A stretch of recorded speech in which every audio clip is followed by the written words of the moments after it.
Hello and good morning. Well, we've got a small class today. Andrew, thank you so much for joining in. All right, so today's training is going to be on the SalamanderLive Inventory module. The inventory module is the cloud version of the inventory app, so it's used to assign, return, and consume inventory. Now, we covered this topic back in August last year when we first launched the module, but since then, we've added a new feature such as the inventory scan mode and receipts that I'll be showcasing today. Here's a quick look at the items in which I'll be covering in today's training. First and foremost is access and permissions to the inventory module. I always like to review this to ensure that those who are subscribed to the feature can get access. In the inventory module, there are 4 tabs I'll walk through in depth: assigned, issue, return, and consume. With this, I'll also show you how to set up scan mode for inventory. Last, I'll discuss the inventory reports and where to find the ones we have available today. As always, our free monthly training calls are recorded. Please feel free to send any questions through the chat, and my moderator will be able to answer them.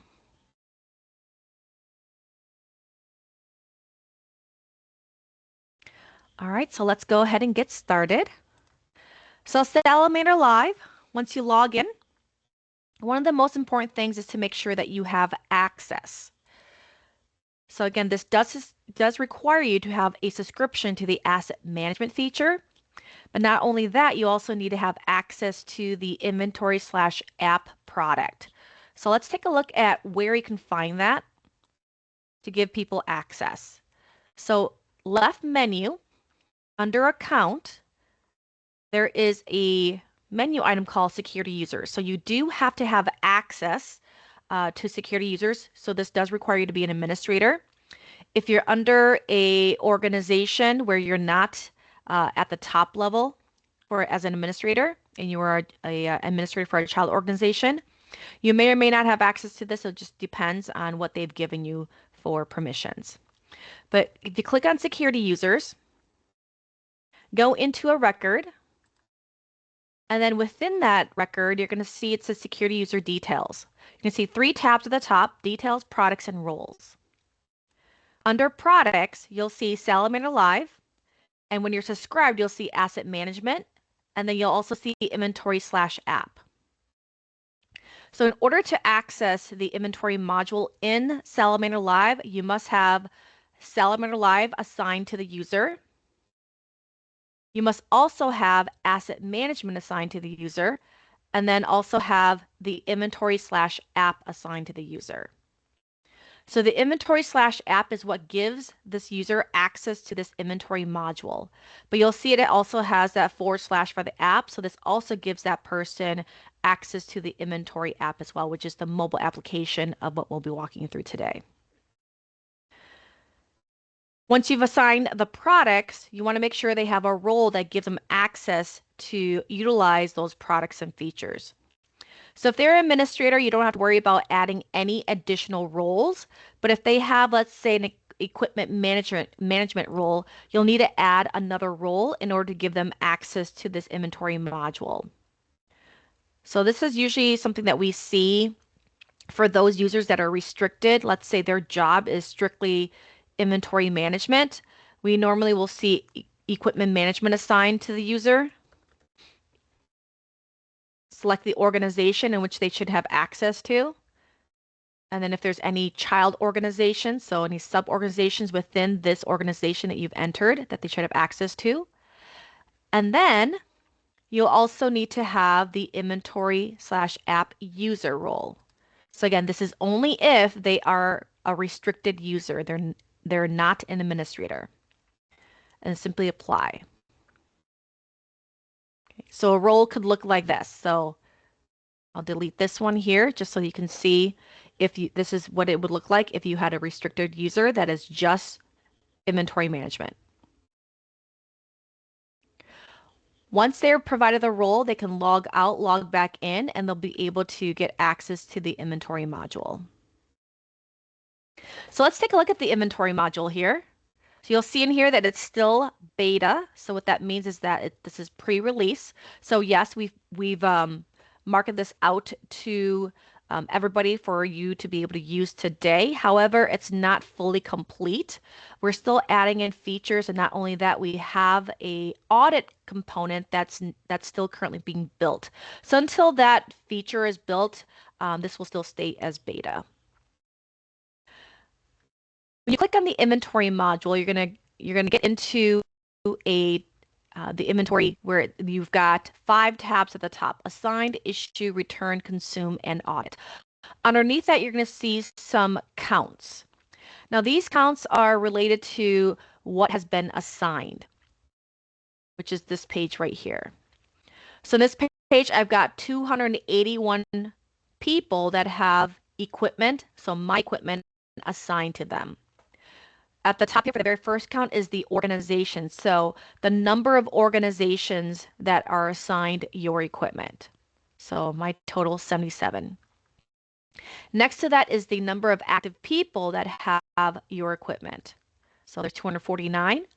And then you'll see here is inactive people. So anybody that is retired, on leave, you'll see them listed here as well. So if you got people that's, let's say you've got some turnover and you've given them your equipment and they've been deactivated in the system, this is a great way for you to take a look and say, hey, we still have a lot of people that still have our equipment. Make sure that we get that back. These here, you'll see them, they're associated to these dots right here. The same thing with the different account. You'll see this associated to the dots as well. So different account basically means that the person that received your equipment is not a part of your organization. So this means that maybe they were issued an equipment for an event. They don't belong to your organization. They belong to a different entity, but they came in support of your event. So it's showcasing that they have your equipment. This could be also someone that was scanned through Rapid on the Rapid ID through the inventory app. Okay.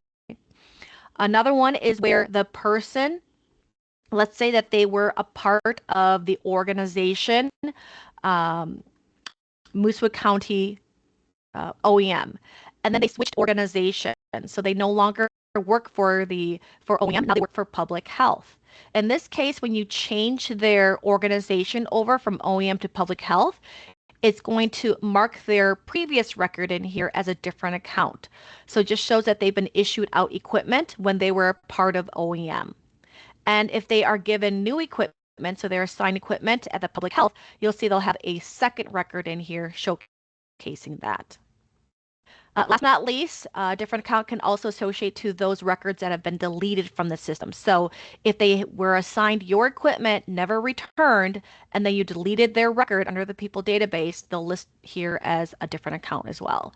So those are yellow dots next to the records, and then you'll see either a green dot for active or red dots for inactive. So if I just click on an account, you'll see that the database is going to filter based off of my selection at the top here. Just give it a moment for it to do its thing. So there it is. There's the number of people that have my equipment. They're no longer active. You can put your mouse cursor over the dot and it'll let you know what their status is. So you see this one is retired. This one here is unknown. So it could be from a rapid tag. Inactive, so they just put a status as inactive. So you can kind of go through and kind of see all this information in here.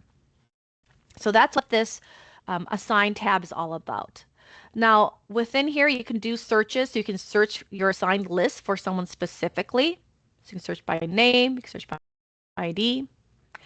You'll see that there at the top right there's a button for reports. We'll talk about this in a little bit here at the end when we go through reports, and there's the columns, just like any of the other pages. So under people, equipment, etc., you can go in here and you can hide or make visible specific columns. So you can pick and choose what you want to view. Next to each record is a checkbox. So this allows you to quickly look at someone and see what's been assigned to them.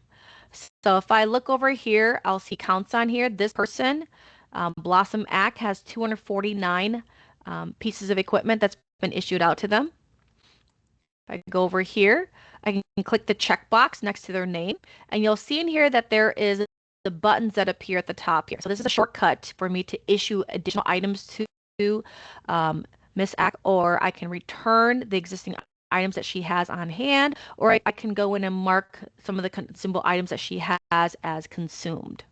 Now, if they have a yellow dot next to their name, you'll see that you do not get the issue button because they are from a different account, meaning that they no longer exist in the system or you don't have access to their record. You're not going to see that issue function, but you'll be able to return your equipment and consume your consumables. So that's the functionality there. So that's the Assign tab. So from here, I'm going to move over to the Issue side. So again, we're going to look at this, go through the manual functionality first, and then after we go through this and kind of see all the different types of transactions and how you can add things to the cart, we'll then take a look at scan mode. So under the Issue tab, so whether you click the checkbox next to the person, tap Issue, you can do that if you already know who you're looking at issuing items to, or you can just click Issue and then select the person right from here. So again, how you do this is completely up to you. Everything is interchangeable when it comes to process. So I can add the items first and then select the person and select the event, or I can select the person first and then start adding items to my cart. Either way, when you're looking at an issue cart, you have to have one person assigned to the cart and at least one inventory item. So let's go here first. I'm going to click on Select Person. This is going to pull down your list of people from your people database. So people that you as a user has access to. So again, this is all permission based. So you can search by their name. You can scroll through the list if you wanted to. It's pretty quick when you're scrolling through the list. Okay. So I'm just going to select someone. So again, you select someone, you can only select one person on here. You can only have one person within the cart.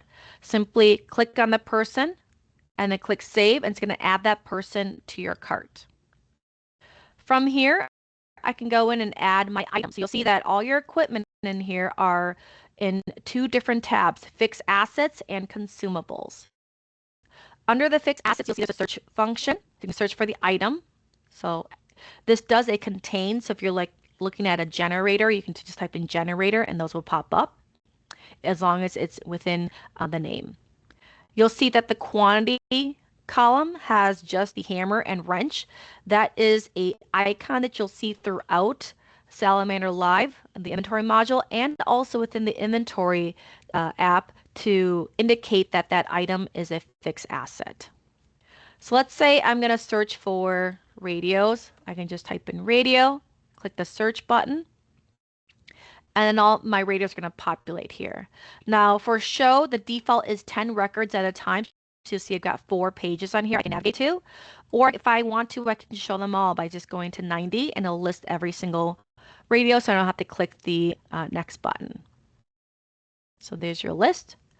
To add the item, it's really simple. All you need to do in this case is simply click on the item. So click on the line item. It's going to add it to the cart. Now, some of these, as you see, I have multiple items with the same name. Obviously, they have a different ID number associated to them. So again, this list here is only going to show everything that is available. Anything that's out of service, missing, being serviced will not be listed here. Even if they're assigned, they'll not be listed here. So only anything that's available. So you'll see I have my search function at the top here. I'll need to delete that, click search again, and it'll clear my list. So you're back at the main page with all your items. So you can add as many items as you need to. If you need to add consumables, simply click on the consumables tab.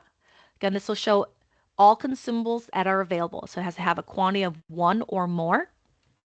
Same thing, you'll see the default listing is 10. You can search for items specifically if you wanted to. So I can go through my page if I want to, kind of look at what I have. Let's say that I am looking at giving this person a box of matches. You'll see I've got a couple different ones in here. So if you click on a consumable item, you can go over, you can kind of see the quantity on hand. I'm going to select this item. You can see the issue consumable pop-up window. It tells you how many you have on hand for this item ending in ID number 906. And what we're giving out is a box of 300 matches. So we're not giving a single item. So this goes back to how you're inventorying um, your items. Is it a single item that you're giving out, or is it a box, a pallet, a pack? So we're just giving this person one box of 300. Simply click apply. Now let's say that I change my mind and this person actually needs two boxes of 300. You'll see the ID number 906. I just go back in here and select the item again, and I can enter the additional quantity. So in this case, I want to give this person two, so I just add one more to their cart. And now it's going to change to two. So that only works when you're adding. So when you're adding additional to the cart. If you need to decrease to decrement this amount, saying it's not actually two boxes, I only need to give one box out, you do have to remove the line item from your cart and then reissue the item again. So remove, add just one box, apply. So that's that process. So I've got my two items in the cart. I've got my person. In this case, next on here is select an event. So this is optional, so it's not required. What this does is it links this issuance to an event. So let's say that the reason why you're issuing out this inventory is related to an event that you're running. And you want this issuance to be able to be pulled within those reports to see what was used during this event. Especially if it's a reoccurring event, you want to make sure that you can look back at previous events and make sure that you had enough inventory to cover for that. So what you need to do is just click on select an event. You're going to see your list of events open. So this is going to pull from your events database. So if you don't have the event started, make sure you go in and start that event first. So that is required for you to be able to see that listed here. So you see in here, I've got a bunch of different events created in here. Okay.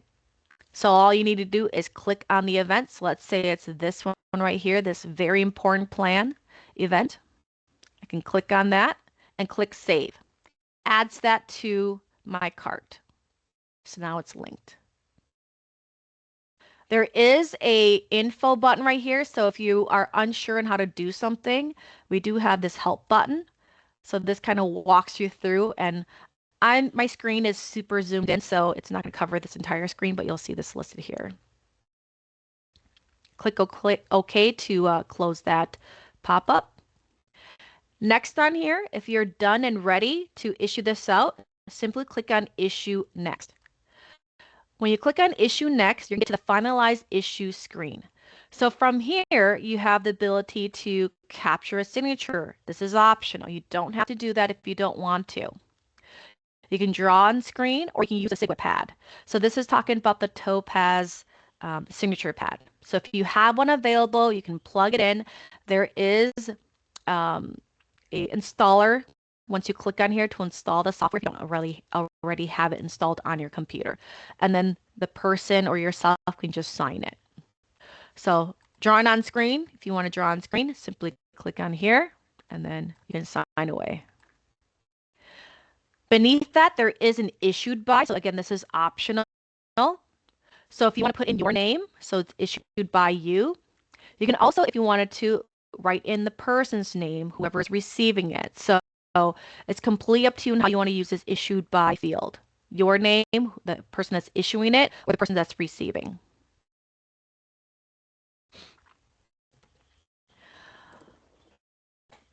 Under this section is an email invoice. So this right here is the new feature that we just released last week. So this is all the receipts that you're able to email. So this just makes capturing an email for your people even more important, because if they don't have an email saved in their profile, their people profile, you'll see that they cannot be emailed a receipt. You see this, it says no email in profile, no secondary email in profile. So it's looking at their record. And then there's you, so the user that's logged in, your name, and so it's going to always say myself, so that's you, the user, and then your email that's saved and verified within your profile, which is up here. And then underneath here, let's say that Bill Alba does not have an email in here. I can always type in his email right here, and so that he still gets it. And then just one thing that you want to do is just go back to his record and update his record to include his email, so that next time you don't have to do a manual entry. So other, you can type in whatever email that you want in here. So we're going to email this to Bill. So let's say that is his email. Just make sure you click the checkbox next to who needs to receive these. Okay. Once you're done, simply click on issue. Now, he doesn't actually have one. I'm going to just uncheck that because it's not going to go to anybody. That's not a real email. So I'm going to email it to myself so I get this receipt. Once you're done, simply click issue. I'm going to show you a sample of what that looks like. So here it is. I just received it.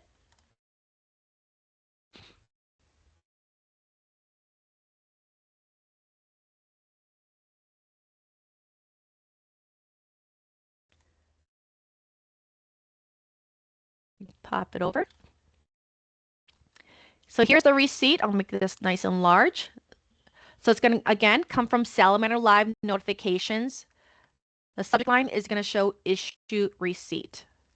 So here it's going to be issued a receipt number issued by the person that did the issuance, their organization, the date in which this was issued. You'll see the line items for the items themselves. So the ID number, the item name, and then the quantity. It's going to say asset if it's a fixed asset. If it's a consumable, you'll see there's going to be a number on here for the quantity. If there's any cost associated to this, you'll see the total cost right here at the bottom. I have another example here that you can take a look at that has a little bit more information so you can see what cost looks like. So there's cost, does the total calculations for you, so you see the cost at the bottom here. And then at the bottom of that, you're going to see who was issued to. So the person's name, their ID number, their organization, and their email address if saved within their record. And it's going to show you that they signed for it. So either say yes or no. The other one, you'll see that there was no email. So that's why there's a blank line right there to show that Bill Elba does not have an email within his record. And this was issued on behalf of, and I just wrote me right there for my name. So that is the new issue receipt that you can now send out to yourself and anybody else that needs to receive the receipt. All right. Any questions on the issuance?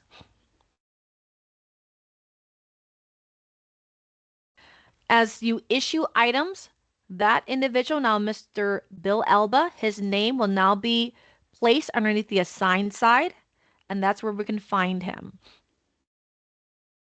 So he's going to be over here. I can search for him specifically. Let me just clear my filter. I can search for him at the top here, or I can do a filter if I wanted to. So it's looking for everything Elba, so not a good sample, but I can do my last name. There he is, Bill Elba, by the search. You can also do a filter here as well. And this is where I can click the checkbox next to that person, and that's where I can do a return. So if I click on the return, you'll see that this takes me into the return tab.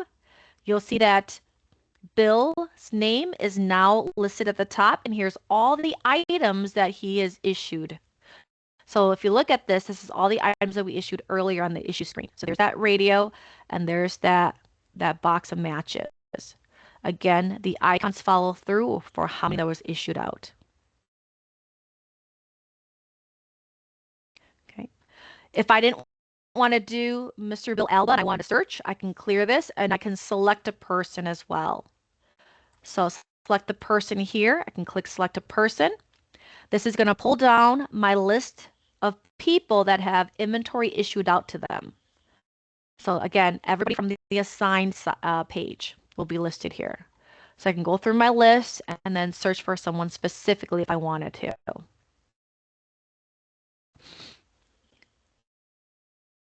Search for a name. There he is. Click Save. His picture will pull through if there's a picture saved. And it's going to pull down all the items. So this person has a battery pack, a radio, and some masks. It looks like some questions.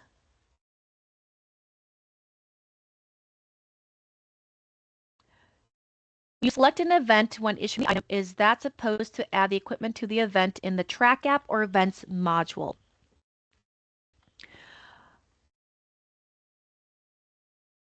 It does not add it to the Track app or Events module. So when you select an event, to answer your question, when you select an event, what this does is it documents this into a report called the Inventory History Report. So that shows you what inventory was issued and used up for this particular event. So in this case, we selected this VIP very important plan. So then I'd have to go into that event within the events menu and then look at the report called Inventory History to see the inventory that was assigned, returned, and used for this particular event. So it does not add it to the event within the Track app, nor will you see these inventory items within the event chart. If you wanted to track, let's say it's a big ticket item, let's say you have a truck that you assign to someone, but you also want to know that you have that resource on scene, you'll have to use either the Track app, Salamander Live, or Rapid to scan or add that item into that event to start tracking its activity within the event.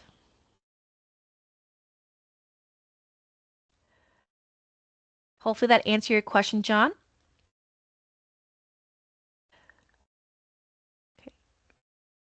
Robert has a question. Under the equipment, are you able to put a main box with a subcategory of what is in that box so that we can assign a main box and that person gets all of the equipment in that box? Not yet, Robert, not yet. So what you're probably looking at is kitting.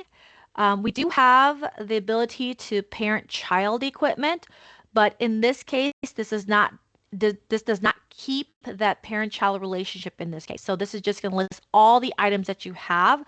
It does not relay over any linking that you have between equipment. So for example, you can't just search up, let's say AFD engine, and you've got a bunch of tools and other equipment within that. You're not going to be able to see all those items listed here if you click on AFD engine. What we did add though is if you go under equipment, I'm just going to go over this really quick just so that you all can see this. This is something that we added brand new. So I added this field called parent description. So let's just take a look at this this equipment trailer 01. So this is the parent. If I click on this record generator 51, you're going to see that we have this new section over here that collects parent-child information. So generator 51, it's linked to equipment trailer 01. This is clickable, so I can click on it and it'll show me equipment trailer 1 that has all these child equipment that's linked to it. So 51 all the way to 57 is linked specifically to this trailer. And all of these are clickable as well. So this is the only way you can pull a report if you need to, Robert. There is a report under here. It's called the, oops, hold on. It's the parent-child report that you'll be able to pull, and then that will help you with issuing inventory as needed. That is something that we are looking at doing. I know we had that in the previous inventory app where you can search up the parent equipment and it will list all the equipment. We are working on something soon that will allow you to kit items. So probably not the answer you're looking for, but we understand that that is a need. And so I will definitely get this back to our development team. And if it's not high priority, we'll put that on their list.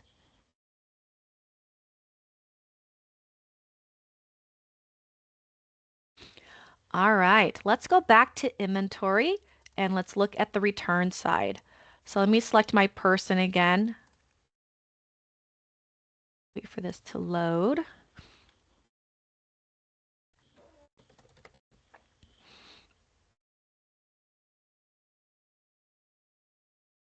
Again, search for the person by first name, last name, save. All the items that's issued out to the person will be listed under the assigned equipment. On the return side, you can return both fixed assets and consumables. So the only way to return consumables is by searching for that person's name or by scanning, which we'll talk about in a little bit here. Okay, so let's say that person's ready to return this radio. All you do is click on the line item.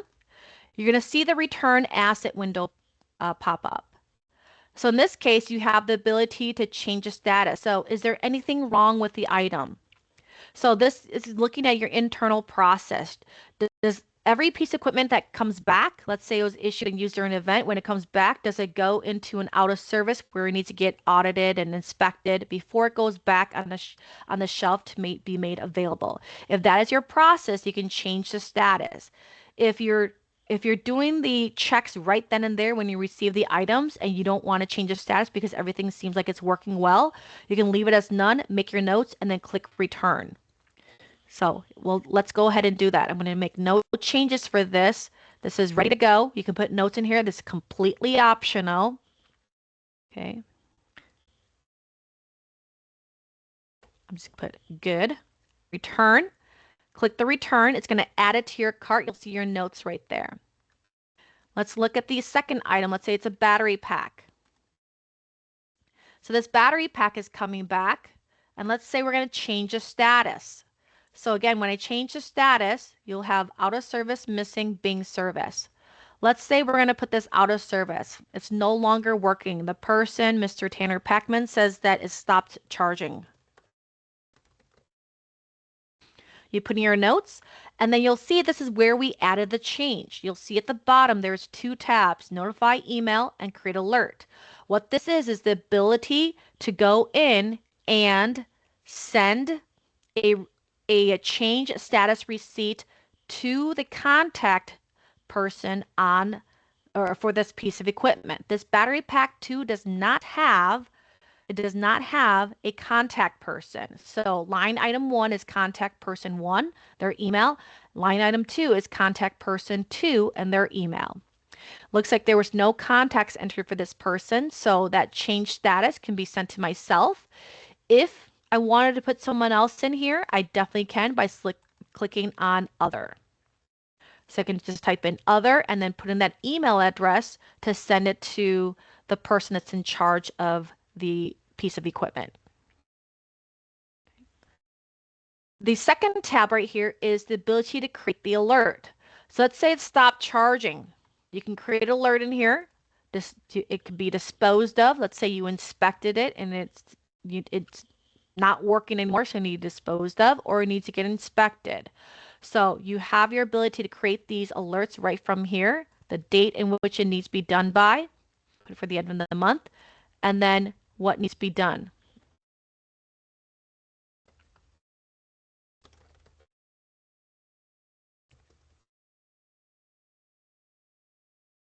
Okay. So you can put in here inspection needed if you wanted to. You got to be careful because the alert message, it does have limited characters. So if you need more, type it under the notes section. Okay. So you'll see here I've got my 2 tabs completed. Simply click return. Once you click return, it adds it to your cart. Okay. So that pop-up in those emails is for the change status or status change report or receipt. I apologize. Next on here, let's say we're looking at returning some masks. Let's say 5 were issued. We're looking at returning 2 of them. They're unused, unopened. putting it back in our inventory. Simply select the quantity that's being returned and add your notes if needed. Click return, adds it to your cart. Review your cart, make sure that everything is good. Once this is all said and done, everything's been verified, click on return and next. If you need help, there is an info button, again, the help button right here that you can click to help with you using the return functionalities. Click on return next, and this is where you can capture and finalize the returns. You can capture the signature if needed. So again, this is you or the person that's returned the items. I can draw on screen. Return by, so again, this is optional. So was this returned by the person it's issued out to, or is this being returned on behalf of someone else? So you can enter in their name. Again, no one's going to be able to read that signature. So this is where you can type in their name. And then you can send emails. So this is for the return receipt. So you'll see that the person has an email saved in their record. You can click on that. The person does not have a secondary email, so it tells you right there they don't have a secondary email in their profile. And of course, you can email one to yourself and anybody else that should receive this. Simply click on return, and that completes that transaction. You'll see all items returned, and then you're going to get that receipt. So here's the receipt. It's going to be return receipt. There's the number for the receipt number for the return, who is returned by, the date, time, organization, and the items that were returned. So you'll see the notes on there as well. The quantity, the cost, received from. So you'll see in here it was originally assigned to Tanner, returned on behalf of. It was him that returned it. If it was someone else, their name would be listed here. And was there a signature? Yes. Okay. That is the return receipt. Let's take a look at the status. So there is a inventory status change report. Let me pop that up. So this is for the status change of that battery pack. So you'll see inventory status change at the top there. Scroll down, you'll see the receipt number for the status change, timestamp, and you'll see right here, battery pack 2 was put out of service, stopped charging, and the organization. So there's no signature or anything on this. It's just telling you that an item that was returned, instead of putting into the available status, it was put out of service. So just helps you to go back in and double check and do what you need to do for that record. Now, because we did that return, we created the alert. There's going to be an alert that's going to be created for that piece of equipment. So you can go to that piece of equipment. You can change, you can take a look at that specific piece of equipment, the record itself, or you can go and look at the alert itself. A couple different options there. So I can go to alerts. I can search for that battery pack if I wanted to, and go in there. If I can spell.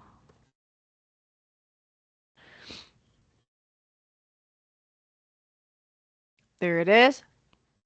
There's my alert that it created through the return. I can click on the item name. You'll see that it was automatically put out of service. If I go to alerts over here, I'll see there is my alert I created. And then the date I put in there. And you can edit that alert if you need to by clicking the edit button. You can complete it by just clicking on the line item and completing. So let's say it's out of service, it was inspected, and now it needs to be disposed of. So in this case, you can put completed date and put your notes of what you did. So again, all that was done through that return process. Going back to inventory, let's take a look at the return again. Because what we did was we went through the select person. Now let's take a look at select fixed asset.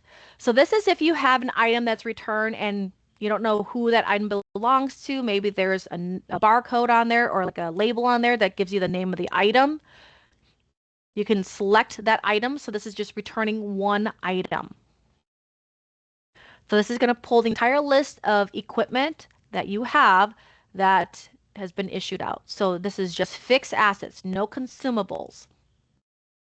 So let's say we're looking at this radio right here, this 800 MF radio. Click on that item, click save, and you're going to see that when you do that, you're going to see the radio. It was actually assigned to Police Cruiser Dodge. So someone put in here that instead of assigning it to a person, they assigned it to a vehicle. So again, this is all internal processes, different ways that you can create your inventory and how you assign them. We have people, entities that actually create organizations or locations or sites as a person, because in their process, they don't actually hand off to a person, they hand off to an organization or that entity, and that entity is now responsible for doing tracking. So just depends on your internal process. In this case, if there is a change status, you can do this by selecting. If not, and you want to put this back in as available, just leave it as none. Put your notes in.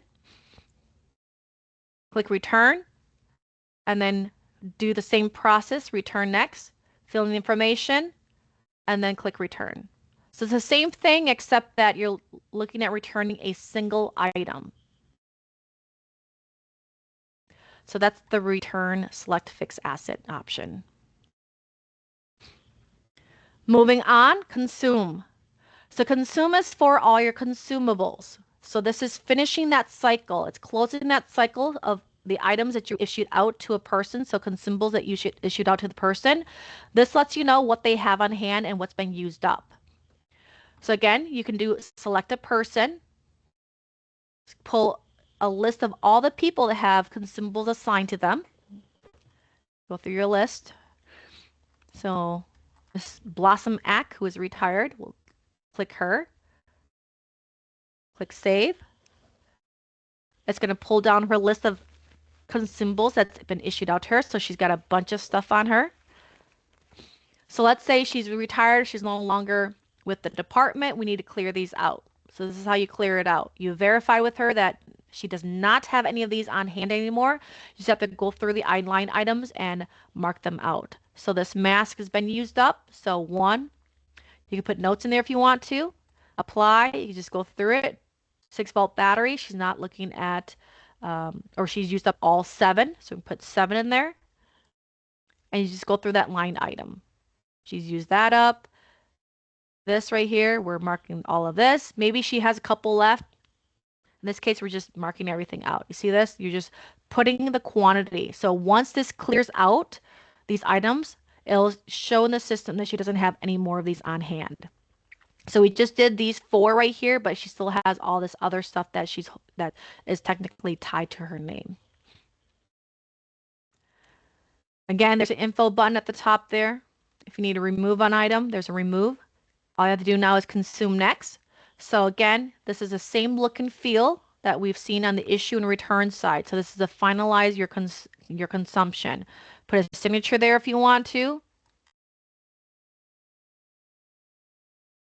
And then consume by, so by her. And then you have email options. So she has an email that's saved in her record, no secondary email. If I want email, I can email myself and I can put in another email. So maybe it's my supervisor or my boss I'm going to put in there. Click consume, and then you'll see that those items will be marked as consumed, no longer tied to her name, and then you'll receive a consumed receipt. There it is. So consumed receipt, receipt number, who returned by, the items. So if there's any cost associated to it, and then consumed by, okay, and then by her. So very similar look and feel to the other reports. So that's selected in person. Last but not least on here is select a consumable. So this is where it's not tied to a person. let's say that you have a bunch of consumables that you know that there's no longer um, on hand that you need to just mark out of the system. So this is to help you keep track. So let's say you received a shipment of boxes of, let's say, masks, batteries, and a bunch of other office supplies or medical supplies. And then you go back and do your inventory counts, and you see that you're missing items. So this is a way for you to, because you've already put in the system that you received a total of these items, now you have to mark some of these out. So this is a quick and easy way for you to mark those items out and have a paper trail. So in this case, I can select consumable, select the item I'm looking at decrementing. So let's say, let's look at,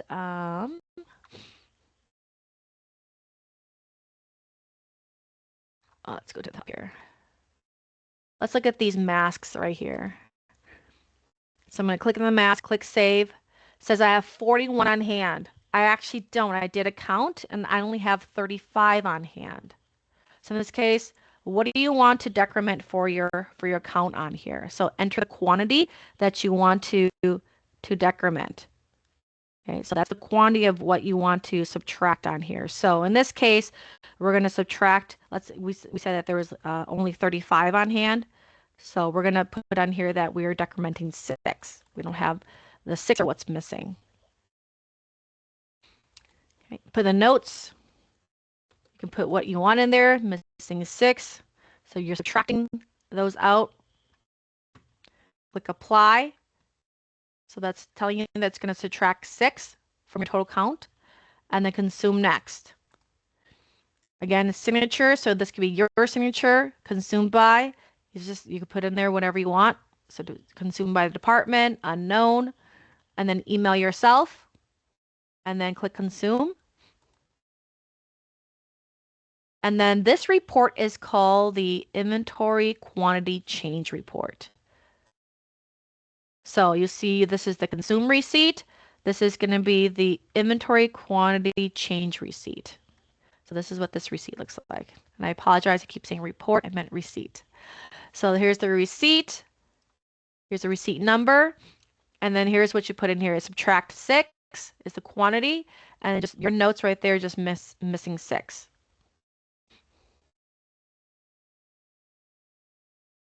So again, this is just letting you know so you have a paper trail of the transactions that's being done in the system.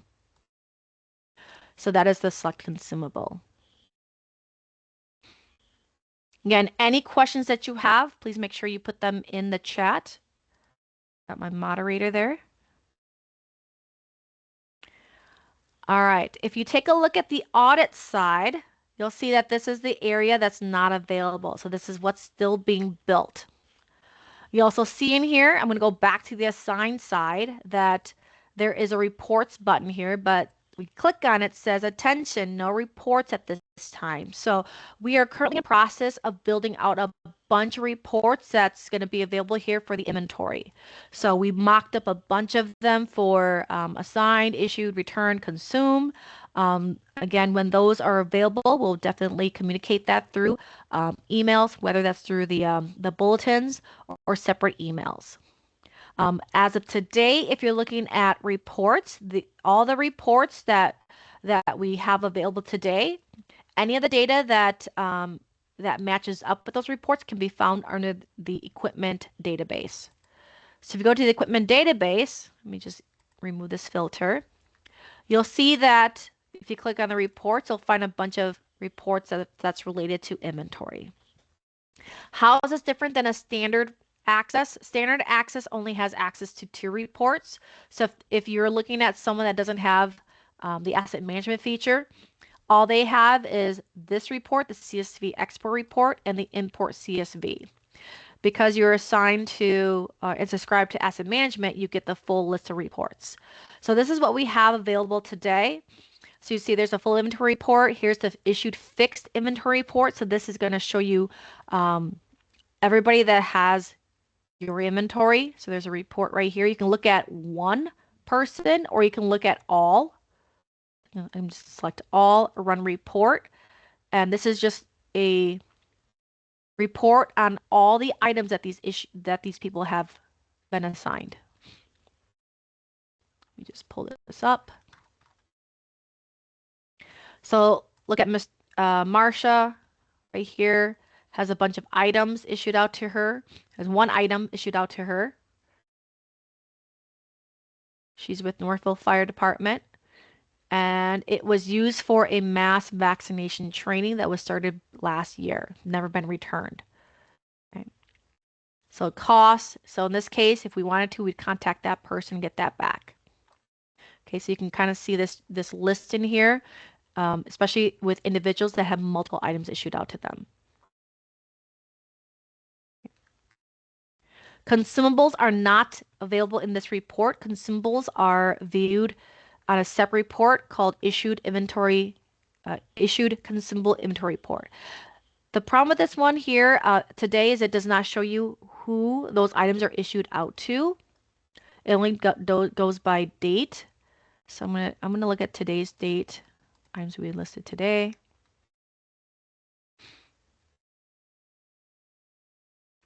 So all it's going to show you is that, or I apologize, it shows you the issued, but it doesn't show what was consumed. Apologize on that. Let me make this nice and large. So this goes by dates. So I do a date range. I did today's date. There's the box of matches. Number of issued was 1, and it was issued by me to Mr. Bill Alba, who was with Rare Recert, and it was used for this particular event. And then total cost.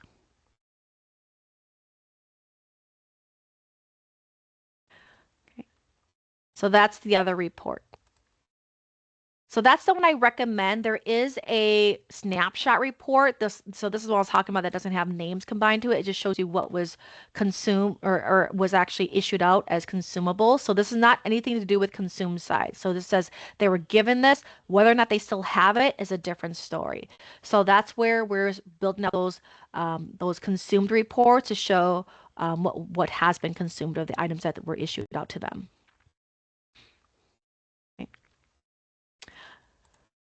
Another area that you can see this is on the inventory, or sorry, I apologize, the inventory his report under the events side. So this is the one that's going to show you that's related to a specific event. So I'm going to look at my very important plan here that I tied some of my issuances to.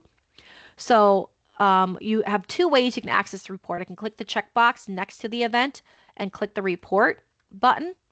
And then it's the fifth one down called inventory history.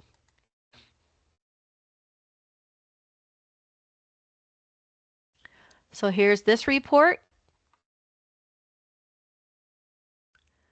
So there was 2 items issued out to Mr. Bill Elba so far, who was issued by.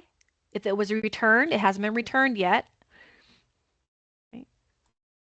So status assigned, this one is available because it's consumable. So there's still items left of this item. Okay. And then you'll see all the information right here. Issued quantity, cost, and then you've got rate on here as well too. So if you're looking at reimbursement, this is taking that rate within that equipment record and the unit, and then doing the costs for reimbursement. Again, this is going to be for those FEMA reimbursable type equipment. So it does it based on the time that it was issued to the person.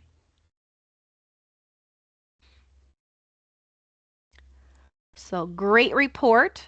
The other way you can access this report is by going into the event and then clicking on the reports button there as well. So 2 different ways.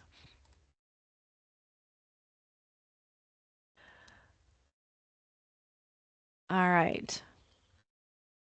Now that is the inventory side manual. Now when it comes to scanning, you do have to have barcodes created.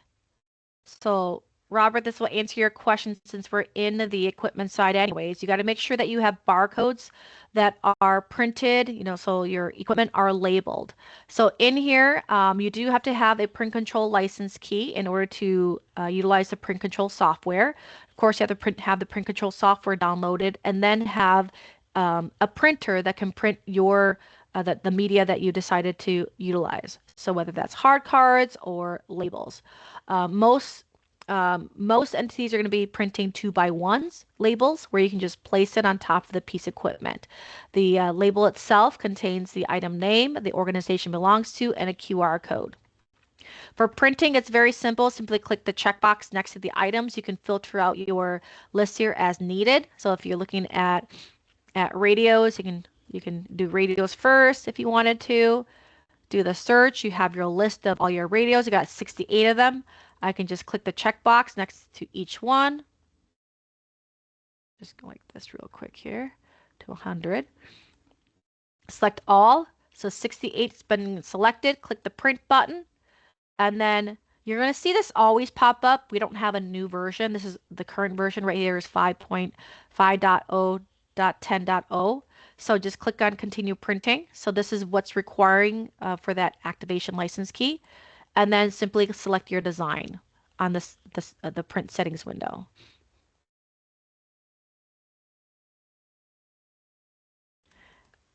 And then select your design. So the one I'm looking at is the 2x1. Select your printer. Make sure you have a printer that is able to print your design, and your computer is configured to print this size 2x1. And then if you want to put an issue date tied to that print job, you feel free to. It's not required. And then simply click print. Okay. The designs themselves are going to look like this. I'll just show you real quick. I can find one in here. 2x1 equipment. Looks just like this. Move this over.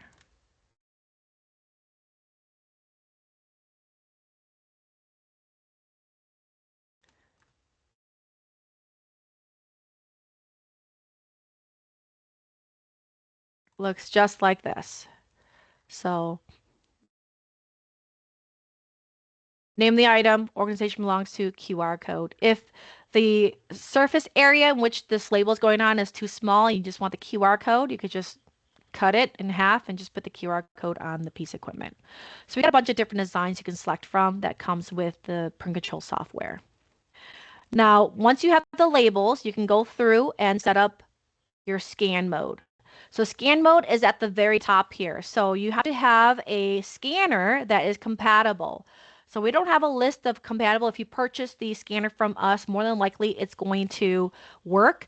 If you didn't purchase it from us, best way is to test it out. There is in the user guide a barcode that you have to, two barcodes that you have to scan to set up scan mode. So you have to configure it. This very first one is called the set factory default. So it's going to reset your scanner. So you scan it, makes a sound, resets it, and then you scan this second barcode, which is the USB CDC host. So what it does is it changes your USB scanner into a serial scanner. And again, it's going to reset. You'll hear the little sounds, and then it's ready to go. Once you've configured your scanner, all you need to do is turn on scan mode, top right, next to the flag. Simply click on that. You're going to see it's going to pop up. This little pop-up says that SalamanderLive wants to connect to a serial port. All you have to do is plug in your scanner. It recognizes it. You'll see in here it's available. It's already paired. All I do is click on it and click connect. Once I connect, you're going to see that it immediately goes into scan mode verification. So there's three different well, I should say 3 areas in which scan mode is available. So it's one for verification, which we've done a training on the past. If you want to look at it, you can go to our YouTube channel and see that. I'll have that posted in the Learning Center soon. So verification by scanning in a personnel barcode, equipment barcode, collection barcode, and just view some base information on them. You have events mode, which allows you to scan in people and equipment into an event and check them in to an assignment. And then you got inventory mode. In inventory mode, you got multiple modes here. You've got issue mode, which is under the issue tab. You'll see once you have the scan mode activated. Earlier, you didn't see the scan, but now you do because you have scan mode verification up and running. So all you do is to engage it, click on that scan mode or that button, and you'll see scan mode is set to issue mode. You'll see at the very top, you'll see it's under issue mode. So this allows you to start scanning in. So you can scan in a person's barcode, and you can scan in equipment barcodes. So either fixed assets or consumables. I got a bunch of barcodes on here I can scan. I have some people barcodes on here that I can scan. Okay, so it's really easy to utilize by just scanning the barcodes. Okay. I'm scanning from a screen. So it's a little bit different when you're scanning from a screen, but it's really simple. You scan it, should recognize it, adds a person to the cart, and then you're ready to go. Okay. So it's really, really simple in this case for you to utilize this. So it's just scanning the person's barcode, scan the piece of equipment and the consumables, adds it to the cart. The return side is the same thing. If you're moving from issue to return, you do have to engage return mode by clicking the box. So enable it. You'll see click OK. It turns into scan return mode return. So here you can scan a person, which will pull down all the equipment assigned to them. That's all you can do. You can scan one person, which pulls down the items, and then you have to do a manual add to the cart for the items you're looking at returning. And then, or you can scan a actual fixed asset that's already been issued out. Okay, so this is looking for items that's been issued. If they're not issued, you're going to get error messages because it's available to not been issued out. Okay, so that's the difference there. And then on the consume side, same thing. You can engage here. The only thing that you can do here is scan the person. That's about it. You cannot scan consumable barcodes. It does not recognize it. So that's for a future release. We'll have that working soon. Again, that's why we're still in beta, but you'll be able to scan the person and do any returns that the person has. Again, you just make sure that you engage scan mode for it to work. And that's really it. I mean, for this process, for setting up scan mode, that's probably the hardest part. From there on out, the rest of the stuff is pretty much everything that we walked through earlier with that process, whether you're issuing, returning, or consuming. See, there is a question in here.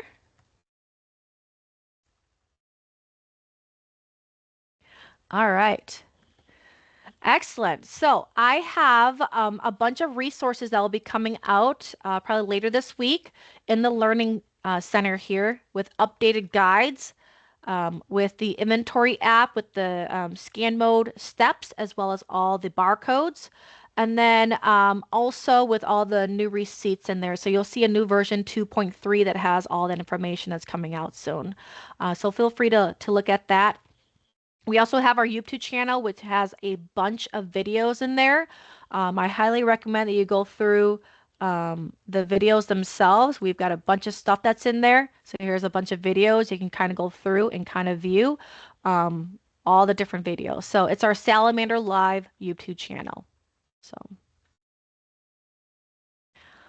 All right, other than that, that's what I have for today's training. I apologize, I went 4 minutes over. Thank you all so much for staying on the call. I really appreciate it. If you'd like to see this again, I will be covering this one more time next week, Thursday at 1 p.m. Central. Come back and join me. If you have others within your department or team that you feel would benefit from joining in on this call, please have them join in.